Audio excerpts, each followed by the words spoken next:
like collector's boosters. You've probably picked up on this by the fact that in all my previous videos on collector's boosters, I've given subtle indicators, like repeatedly saying, I don't like collector's boosters. Why not? Well, for starters, they have consistently been the worst quality of cardstock and ink out of nearly every Magic the Gathering product. This combines poorly with the fact that they are more or less the single most expensive Magic the Gathering product there is. More expensive than the most expensive of Masters sets. But just how expensive is that? Well, Wizards of the Coast has stopped disclosing the price of their products due to the extreme difficulty their representatives had in telling people what things cost while also keeping a straight face. But we can easily look at everything from the MSRP of these products at big box stores like Target and Walmart to things such as the fact that the official Magic the Gathering Amazon storefront page had a guaranteed pre-order price of $299.99. Can you believe that? Someone paid $299.99 for a box of 12 of these packs, and Wizards of the Coast is the company that asked for that much. I hope they remember to change the ink cartridges this time. As of the release of this video, the price on online marketplaces seems to have dropped to around the $249 level. However, many stores are sticking to $24.99 per pack for non-bulk price. And so for the sake of this video, we will say the price of a collector's booster from Strixhaven is somewhere in the range of $20 to $24.99. And I'm going to completely ignore that Wizards keeps trying to push for more than that, as again, that official Magic the Gathering storefront is selling single collector booster packs for $33.45 each. $33.45 for 15 cards. 15 cards of standard. So yes, I don't like collector's boosters. In preparation for this video, I sat down, as I always do, to once again try and convince you to stop spending your pandemic stimulus check that was intended for food and rent on collector's boosters, and to use that money instead where it was supposed to go, to buy singles and premium-priced deck boxes at your local game store. But then, something unexpected happened. I found myself liking the changes to Strixhaven collector's boosters. Not just liking, but feeling excited to open these. Thrilled at the prospect of Strixhaven collector's boosters and the prices of Japanese alternate art foil treatments flashing before my eyes. Something in my gut wanted to say, these maybe are gonna be worth it. After telling all this to my wife, she quickly rushed me to the hospital, whereupon describing my excitement over buying collector's boosters to doctors led to a weekend of extensive tests. While the brain scans came back inconclusive, I was reluctantly discharged, at which point I came back to the office to record this video and tell you that no, Strixhaven collector's boosters cannot possibly be worth it. Or can they? Part 1. What the hell is in a collector's booster, and why do they keep changing their contents? When I first saw the incredibly complex and convoluted breakdown of collector's boosters, only to have that formula change ever so slightly from set to set, clouding our understanding of just what the breakdown of a collector's booster pack is, I at first thought, like most things Wizards of the Coast does, that this could be easily explained away by simple incompetence. However, I no longer believe that to be the case. Well, not entirely. The reason for the convoluted contents of collector and set boosters is actually the same reason they don't want to tell you how much their products cost anymore, and also the same reason that they make the cost of products on Magic Arena hidden and obscured by unclear gem costs. Because the less you know about what you are really spending and what you are really getting, the better it is to get away with it. In this case, it is your money. Honestly, being honest here, how many of you right now can say with absolute certainty what the actual breakdown of a collector's booster pack is? How did it change from the previous set in terms of special treatment cards, rarity breakdown, extra inclusions, or did it not change from the previous set, but it changed from the set before the previous set? And most difficult of all, is it called a collector booster or a collector's booster? So what exactly do Strixhaven collector booster packs contain? Well, the pack contents is broken down into different slots. The first 5 slots each contain a foil common card from the set. This is, of course, absolutely worthless in value, as even the most expensive foil common in Strixhaven is valued at mere pennies. The next 2 slots are foil uncommons. Again, value here is dubious at best. The next slot is, specifically, a foil lesson. The lesson can be of any rarity, but there are only 20 lesson cards in the set and only 1 is a mythic. Only 5 are rares, which means that the odds are high that you will get a common or uncommon here. Also, those foil rares and singular foil mythic lesson, well, the highest value amongst them is 70 cents. So I feel it is safe to say that this slot is a dud, even if you get a foil mythic. With me so far? Good, because we're only about halfway through this $20 pack. Value so far is guaranteed to be not enough for bus fare. The next slot is a foil rare or mythic. This rare or mythic can be either single or double-faced. The next slot is an extended art commander rare or mythic. This is actually a very nice slot, as you can end up with one of the cooler cards from this year's Commander decks in extended art. After that is another extended art or borderless rare or mythic. Next, there's a guaranteed foil Etched archive uncommon. Now, if these don't look anything like Etched foils, you're right. More on that in a bit. And that's also followed by a quote-unquote Etched foil rare or mythic with, yes, a 50% chance at being the Japanese alternate art. That is then followed by a foil uncommon Mystic Archive card, and the final slot can either be a foil extended art rare or mythic, a borderless rare or mythic, a foil borderless rare or mythic, or a foil Mystical Archive rare or mythic. Now the extended art card may be single or double-sided, and the foil Mystical Archive card may be the Japanese alternate art variant, with a ratio of about 50% odds on the latter. So how can I look at this spaghetti tangle of a mess and start to feel that there's something of worth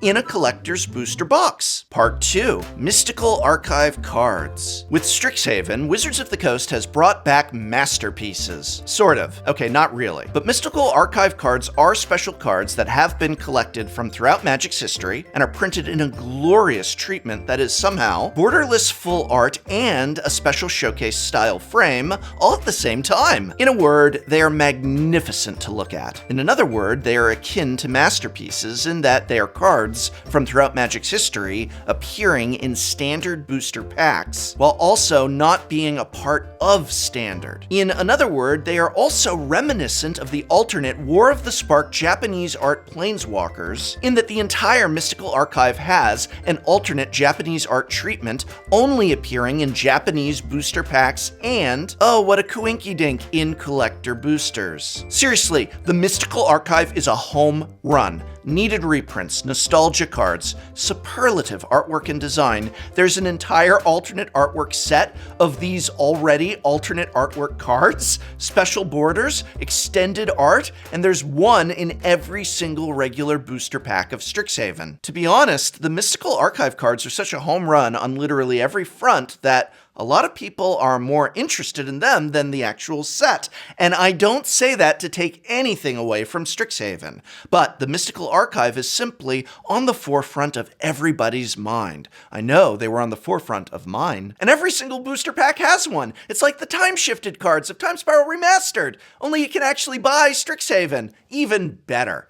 So how can these $20 to $24.99 collector booster packs be made even better due to having cards that already appear one per pack in regular boosters? Well, the first thing that hit me emotionally was this feeling that collector booster packs are packed full of them. I mean, there's 3 per pack guaranteed with a possible bonus 4th. So once you push aside all those commons and uncommons that have absolutely no business being in a $20 booster pack to begin with, you are left with the formula of 5 to 6 rare mythics per collector booster pack, and of those, you've got a guaranteed 3 and possible 4th Mystic Archive card among them. That means half of the parts that matter in a collector booster, so excluding those stupid commons and uncommons, are Mystical Archive cards. Ah, but wait a minute. $250 to $300 of a collector booster box only gets you 12 packs. So at 3 to 4 Mystical Archive cards per pack, that's a little over 36 Mystical Archive cards per box. Draft booster boxes are 36 packs per box. Only a draft booster box is $100, and not $250 to $300. But let's even take the lower end of that, $250. If you buy $250 worth of draft booster boxes, getting 2.5 boxes, essentially spending the same amount of money on collector boosters as you do draft booster boxes, then you're getting 2.5 times as many Mystic Archive cards. And while the collector booster box would have 60 to 72 rare/mythics, 2.5 draft booster boxes would have 90. But even just looking at this broadly, based purely on the number of Mystical Archive cards you get and the number of rare/mythics you'd get, you're getting the best bang for your buck with draft booster boxes. And you can play with draft boosters. What a concept! Collector boosters are not to be drafted, not to be used for sealed. They are for collectors only, so not only do you get far more rares with your money on a draft booster box, you can also play the game with one. But I haven't mentioned the real distinguishing factor in the value of collector boosters for Strixhaven: the guaranteed foil and alternate Japanese art. Part 3. You'll never get foils unless you buy a collector booster. Collector boosters have always leaned heavily into foils, and for Strixhaven, they've designed it to be one of the only places to get foils of Mystical Archive cards. Well, one of the only places to get foils of some of those Mystical Archive cards, namely the Japanese Archive cards outside of Japanese boxes, and the only way to get special treatment etched foil Mystical Archive cards. Confused? Don't worry, that's by design, remember? Foil Mystical Archive cards do appear in both draft and collector boosters, but on average at about 1 per box. So, as opposed to draft booster boxes where you may only get 1 to 2 foil Mystical Archive cards and 0 Japanese art treatment cards, a single collector booster box will have approximately 19 foil Mystic Archive cards, with roughly half of them being 9 to 10 foil Japanese alternate art treatments. And there will be 24 etched foils per collector booster box. About half of those Japanese alternate art treatments. Now, this is where I point out that the etched foil cards are almost indistinguishable from regular, non-foil cards. These are nothing like the etched foils of Commander Legends, and there is only the most subtle of foil treatment around the border of the text boxes. I'm not saying I don't like it, but I am saying that to call these etched foils is extremely disingenuous. So as a result of limiting these special art treatments, as well as the special etched foils, to the collector boosters, most of the money is tied up in them. You see, most Mystical Archive cards in a non-foil are not actually worth that much. There's a lot of them being opened. The most expensive Mystical Archive card is Demonic Tutor and Teferi's Protection at about $20 to $25 each and dropping. But all of the uncommons and most of the rares are less than $1 each already. Of the uncommons, it's really in the 25-cent range for the Mystical Archive cards in non-foil. And if we go back to what's in a collector booster, most of the Mystical Archive cards are locked in at the uncommon level. So that feeling of, wow, it's packed full of Mystical Archive cards and they're foils, well, most of them are uncommon, and of those, a lot of them are etched foils, which are not, in fact, etched. And thinking about all of that, seeing the market, the way that it's going, that it's absolutely flooded and going to continue to flood with Mystical Archive cards, I don't really know that I have the same excitement that I initially had. There's the Japanese alternate art treatments, which also you can pursue if you're spending $250 to $300 on a booster box, a Japanese draft or set booster box, where again, you're getting more overall in a booster box of draft or even set booster packs than collector packs, which is only 12 to a box. But with them being populated in the collector boosters and so many people opening them, the prices on these are probably going to continue to drop as well. Final conclusion. As I have said since day one, while these are still very close to a D for do not buy, and while I personally do not like this product, the potential for high value with some of these foil alternate treatments makes it an acceptable enough purpose for whales who want to crack these foil heavy packs and maybe walk away with their money's worth. Maybe. The rest of us benefit from extremely low prices on standard cards and even foils.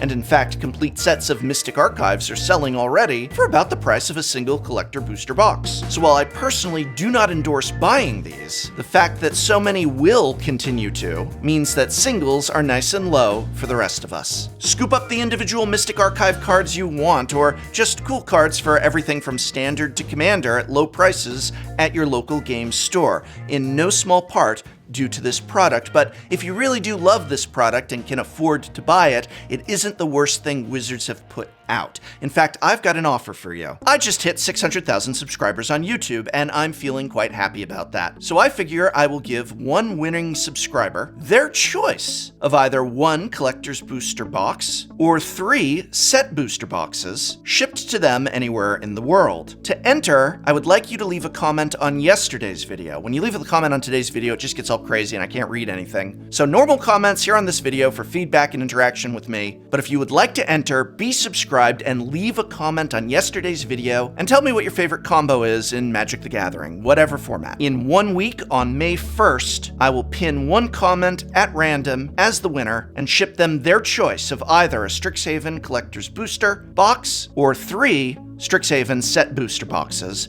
anywhere in the world. You must be subscribed. If you already made a comment on yesterday's video, you're already entered. You don't need to do anything. And I hope very much this video has been of some help to you. You can help me out by remembering to like, share, subscribe. Oh wait, well 600,000 of you have subscribed, so why don't we help our local game store out by, when it is possible and when it is reasonable, spending our money where we hope one day soon to be spending our time playing this great game again, and that's at your local game store.